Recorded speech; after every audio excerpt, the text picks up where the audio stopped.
Hallelujah. उस अवसर को आपने चूकना नहीं है और अपने विश्वास को आपने गिरने नहीं देना है, बरकरार रखना है, बढ़ाना है अपने विश्वास को और बोलना है, घोषणा करनी है कि अगर राज कर्मचारी पहली बार जाकर, जो परमेश्वर को जानता नहीं था, मानता नहीं था, सिर्फ पहली बार विश्वास किया और उसके बच्चे को प्रभु ने चमत्कार किया पहली बार, और मैं तो लगातार परमेश्वर की महिमा करने के लिए यहाँ पर आता हूँ। मैं अपनी बुलाहट को पहचान चुका हूँ। बोला आमीन। आमीन। और ये परमेश्वर चाहते हैं कि आप अपनी बुलाहट को पहचान लें कि चर्च बहुत हैं, प्रभु के दास बहुत हैं।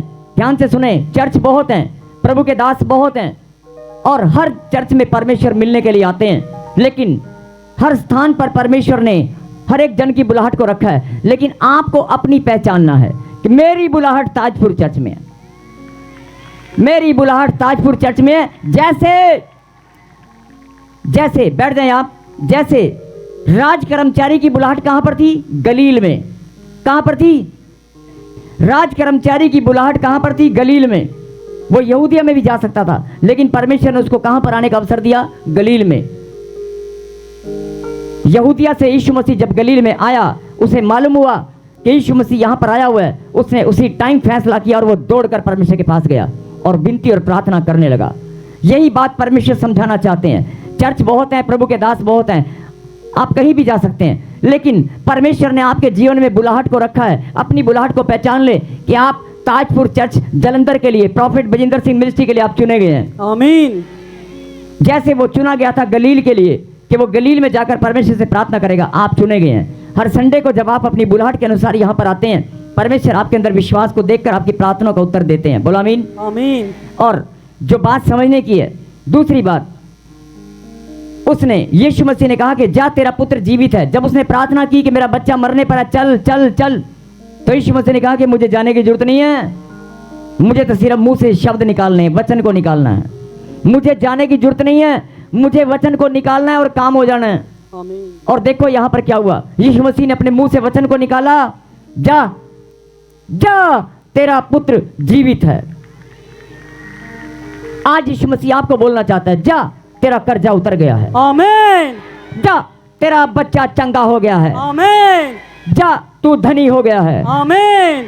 जा तेरे घर के हालात बदल गए हैं। आमीन। जा तेरा जीवन बदल गया है। आमीन। जा तू चंगा हो चुका है। यस आमीन। जा तू चंगी हो चुकी है। आमीन। तेरी गांठें, गिल्टियां, पथरियां, सोड़ियां, शुगर, टाइफाइड, काला पीलिया, जद उड़ना सब चला गया है, तू चंगी हो गई है। आमीन। जा बांझपन का श्राप टूट गया है। आमीन। सुनेंगे ध्यान से, जो मैं बोल रहा हूं मैं नहीं बोल रहा हूं, ये यीशु मसीह की आवाज है, इसे अपने जीवन में ग्रहण करना। जैसे राज कर्मचारी ने क्या किया, पहले तो अपनी बुलाहट को पहचाना और दौड़ कर गया, विनती और प्रार्थना की। यीशु मसीह ने कहा कि मुझे जाने की जरूरत नहीं है, मुझे तो शब्द वचन को मुंह से निकालना है। यीशु मसीह ने भविष्यवाणी किया, जा तेरा पवित्र जीवित है। और क्या हुआ, ये बात जरा ध्यान से समझना। यीशु ने उससे कहा, जा तेरा पुत्र जीवित है। उस मनुष्य ने यीशु की कही हुई बात की प्रतीति की। फिर से बोले, कोई सारे लोग भूल गए होंगे जो लाइव में जुड़े हैं, जो लाइव में जुड़े हैं ब्रांच वाले सभी लोग बोलेंगे, उसने यीशु की कही हुई बात की प्रतीति की। बोलो आमीन। आमीन। और जैसी प्रतीति का मतलब होता है कि यीशु मसीह ने जो मुंह से निकाल दिया उसे रिसीव करना, कि अगर इसने बोला है तो वो हो गया।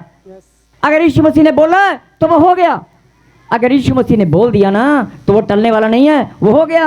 आमीन। उसने प्रतीति की कि जा तेरा वीजा लग गया है। अगर आप प्रतीति करोगे, भविष्यवाणी की प्रतीति करना, यीशु के मुंह से निकले वचन यानी भविष्यवाणी को अपने जीवन में ग्रहण करना, प्रतीति करना।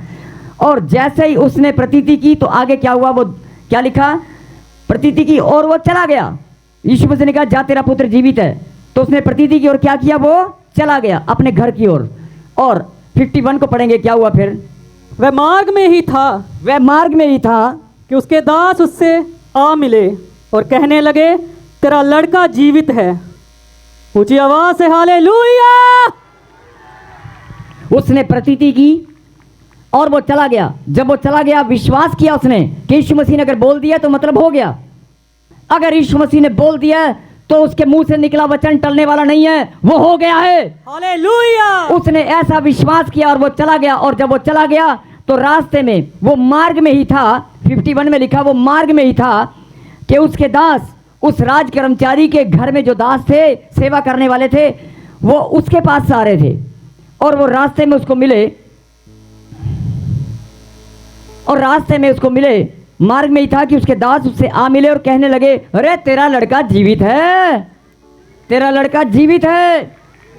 और जब उसने बाद में पूछा, अच्छा अगर वो जीवित है वो कब चंगा हुआ, तो उसने पहर का नाम बताया कि ऐसा टाइम का अंदाजा बताया कि इस टाइम वो चंगा हुआ और हम उसी टाइम दौड़कर तेरे पास आए। तब उसने इस बात को जाना कि जो ये समय बता रहा है वो समय तो मैं यीशु मसीह के पास था।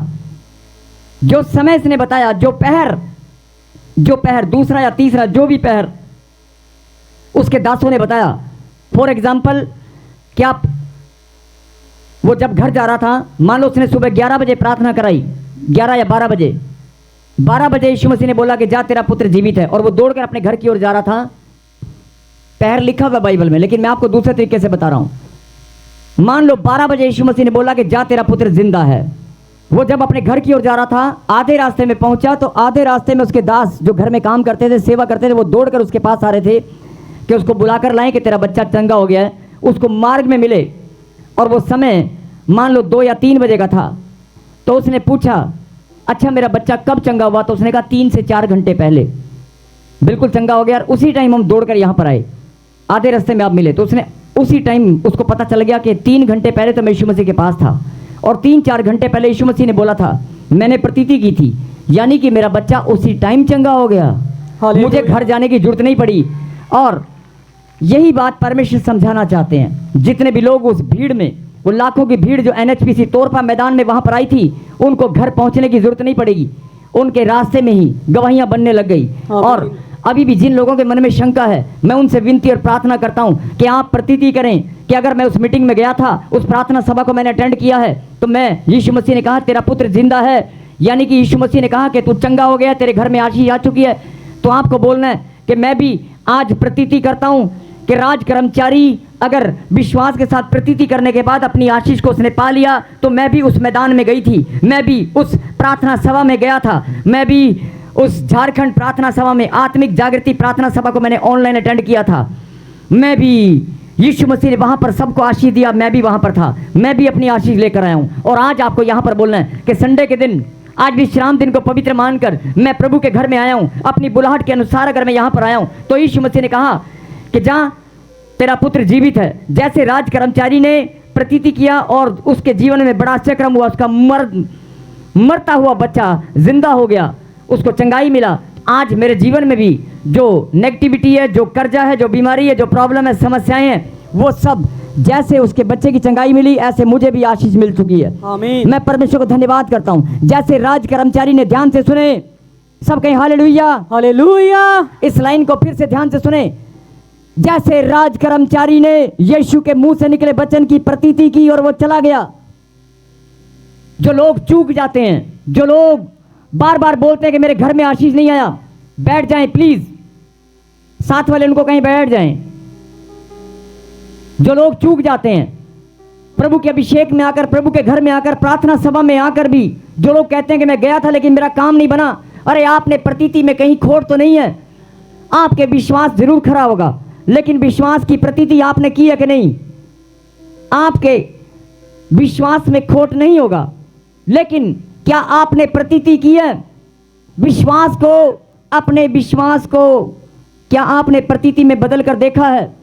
यही बात समझने की है कि आपने सिर्फ इतना बोलना है कि अगर मेरे खुदा ने, इस सृष्टि के मालिक ने, परमपिता परमेश्वर ने, यीशु राजा ने अगर अपने मुंह से निकाल दिया है, अगर यीशु मसीह ने मुंह से बोल दिया है, तो मैं उसके वचन को अपने जीवन में ग्रहण करता हूं। और जैसे राज कर्मचारी ने प्रतीति किया, मैं भी आज विश्वास करता हूं और प्रतीति करता हूं। प्रतीति का मतलब होता है, मैं फिर बोल रहा हूं, कि जो यीशु मसीह ने बोला वो हो चुका। आमीन। जो यीशु के मुंह से निकला वो हो चुका। मैं प्रतीति करता हूं कि अपने विश्वास को मैं प्रतिफल में बदलता हुआ देख रहा हूं। बोला आमीन।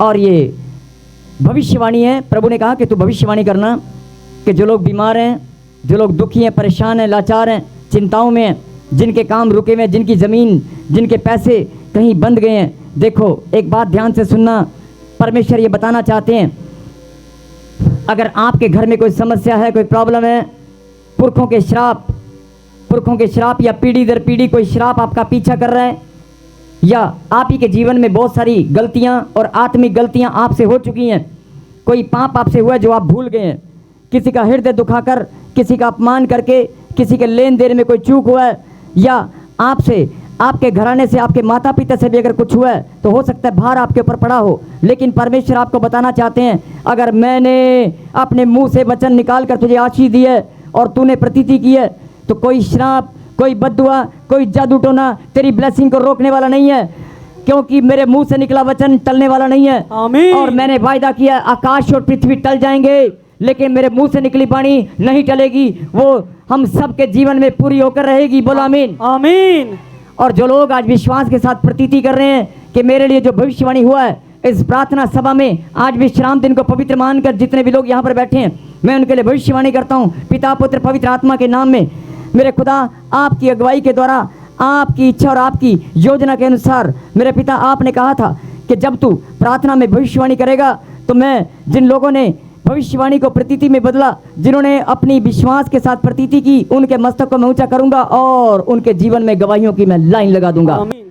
मेरे खुदा, मैं आपको धन्यवाद करता हूं कि सच में प्रभु जी, आज जितने भी बच्चे यहाँ पर आए हैं, जितने भी लोग यहाँ पर बैठे हैं, जो लोग ऑनलाइन में जुड़े हैं, और स्पेशल मैं प्रार्थना करता हूँ जिन्होंने देश विदेश की धरती से ऑनलाइन देखा और जिन्होंने वहाँ पर उस मैदान में खड़े होकर प्रार्थना सभा को अटेंड किया, मेरे पिता, मैं उन सब के लिए प्रार्थना करता हूँ कि उनके विश्वास की जब वो प्रतीति करें, अगर उन्होंने पहले नहीं की तो आज अभी अपने परिवार में एक दूसरे का हाथ पकड़कर वो धन्यवाद करें, अपने परिवार में इकट्ठा होकर 3 दिन लगातार धन्यवाद की प्रार्थना करें। जो लोग उस मैदान में गए थे उनके लिए पवित्र आत्मा ने कहा कि अगर तू अभी भी शंका में है, अभी भी दुविधा में है, अभी भी तुझे लगता है कि आशीष नहीं मिली, तो उस मैदान में जाने वाले लोगों के लिए भविष्यवाणी है कि चिंता न कर। प्रभु ने कहा कि अभी भी तू विश्वास के साथ प्रतीति कर कि अगर मैं वहां पर गया था तो मैं आशीष लेकर आया हूं, अगर मैंने ऑनलाइन अटेंड किया था तो मैं आशीष लेकर आया हूं, और आज भी मैं इस वचन को फिर से सुन रहा हूं। मैं राज कर्मचारी को आशीष में, उसके बच्चे की आशीष को मैं सुन रहा हूं। मैंने आज वचन को सुना है, आज मैं भी फिर से अपने मन को हरा भरा कर लेता हूं, आज मैं अपने मन को फिर से नया करता हूं। मेरे पिता, जिन्होंने अपने मन को फिरा लिया है, मेरे पिता, उन्हें बल दे, सामर्थ दे, और बड़े लंबे समय से जो काम इनके रुके हुए हैं, बड़े लंबे समय से जो बीमारियां इनका पीछा कर रही हैं, जो मेरे पिता इनके घर परिवार के अंदर समस्याएं, इनका जीना जिसने मुश्किल किया हुआ है, मेरे पिता, वो सारी मुश्किलें, वो पहाड़ जैसी समस्याएं, वो प्रॉब्लम, वो कर्जा, वो बीमारी, वो लड़ाई झगड़ा, वो कलेश, मेरे पिता, आज इनकी प्रतीति करते ही सदा के लिए नाश हो जाए। आमीन। आज मेरे पिता, जो लोग प्रतीति करें और उस मैदान में जाने वाले लोगों के लिए मैं स्पेशल प्रार्थना करता हूँ मेरे पिता कि वो आज जब प्रतीति करें अपने घर में, मेरे पिता, तो स्वर्ग उनके लिए खुल जाए। आमीन। जितने भी लोग आज इस वचन से प्रतीति कर रहे हैं कि जैसे राज कर्मचारी का बेटा चंगा हुआ, यीशु मसीह के मुंह से निकला वचन पूरा हुआ, और ऐसे मेरे जीवन में भी आज भविष्यवाणी पूरी हो चुकी है। आमीन। और ये भविष्यवाणी है, जिनके पास संतान नहीं है, मकान नहीं है, धन नहीं है, जिनके पास किसी बात की घटी है, उनके लिए मैं पिता पुत्र पवित्र आत्मा के नाम में, सामर्थी नाम में मैं भविष्यवाणी करता हूँ, बांझपन का श्राप कुचला गया। जिन बहनों के पास बच्चा नहीं है, आज ही वो प्रार्थना में चली जाएं, अपने हस्बैंड के साथ, अपने परिवार के साथ आप फास्टिंग प्रे में जाएं, पवित्रता के साथ आप 40 दिन प्रार्थना में रहें, और इसी वर्ष में परमेश्वर आपके मस्तक को ऊंचा करने वाला है। आमीन। और मैं फिर बोल रहा हूं, जिनके पास संतान नहीं है, और कोई किसी के 2 बच्चे हैं और शायद उनको ब्लड की कोई ऐसी कमी है कि ब्लड बार बार चढ़ाना पड़ता है, जिनको ब्लड की कमी है और आप थक चुके हैं, हार चुके हैं कि डॉक्टर के सामने जाकर आप थक चुके हैं, पैसे से भी आप तंग हैं, लेकिन जिनके घर में भी ऐसी प्रॉब्लम है, जिनके बच्चे बार बार ब्लड चढ़ना पड़ता है, या ब्लड कैंसर है, एक नाम आयुष या अंश ऐसा कोई नाम है, और परमेश्वर उनके घर में आशीष दे रहा है, आप रिसीव करें। और कोई पूजा के घर में, और ऐसे कोई लकीश या लक्की नाम है, जिनके घर में कोई ब्लड से रिलेटेड कोई प्रॉब्लम है, आप चंगे हो रहे हैं। और सुनीता, जिनके घर में बच्चे की आशीष नहीं है, मैं फिर बोल रहा हूँ, कोई अमित है, और आज तेरे जीवन में हर एक वो आशीष खुल चुकी है, आप रिसीव करें। हर एक वो आशीष खुल चुकी है जो बड़े लंबे समय से आप मांग रहे थे, आप प्रतीति करें। बहुत सारे लोग प्रतीति करने में कमज़ोर हैं, मेरे पीछे गए, हे परमेश्वर, ऐसे नहीं, ऐसे नहीं, ऐसे नहीं, किसी इंसान का नाम नहीं ले रहे हो, वो आपके मस्तक को ऊंचा करने वाला है। हे परमेश्वर, स्वर्ग और पृथ्वी के मालिक, सृष्टि की रचना करने वाले परमेश्वर, मैं आपको धन्यवाद देता हूं। आपने मेरे जीवन में अद्भुत बुलाहट को रखा है। आपने मेरे जीवन में जो मेरी बुलाहट है, मेरे खुदा, उसके लिए मैं धन्यवाद करता हूं। और मैं अपनी बुलाहट को पहचान चुका हूं। हे परमेश्वर, आज मैं अपनी प्रार्थनाओं का प्रतिफल ग्रहण करता हूं। हर एक भविष्यवाणी को मैं प्रतीति करता हूं, अपने जीवन में पूरा होते हुए देख रहा हूं। हे पिता, सचमुच में मैं अपने मन को फिरा लेता हूं और आज मैं अपनी भविष्यवाणी के लिए प्रतीति करता हूं। आपके मुंह से निकला वचन मेरे जीवन में पूरा होकर रहेगा। यीशु के नाम में मैं घोषणा करता हूं।